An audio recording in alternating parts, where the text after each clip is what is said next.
Awit 67, 1-4. Ang Diyos naway mahabag sa atin at tayo'y pagpalain, at pagliwanagin nawa niya ang kanyang mukha sa atin, upang ang iyong daan ay malaman sa lupa, ang iyong pagliligtas sa lahat ng mga bansa. Purihin ka nawa ng mga bayan, O Diyos, purihin ka nawa ng lahat ng mga bayan. Ang mga bansa naway magalak at umawit sa kagalakan, sapagkat iyong hahatulan na may katarungan ang mga bayan, at ang mga bansa sa lupa ay papatnubayan. Pagpapala para sa lahat ng bansa.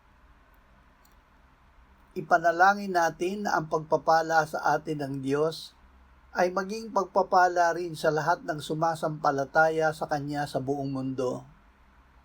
Hindi layunin ng Diyos na sarilinin natin ang pagpapalang ibinibigay niya sa atin. Ginagamit niya ito upang maging liwanag mula sa atin, upang sumampalataya sa Kanya ang iba, upang ang lahat ay magpuri at sumamba sa Kanya.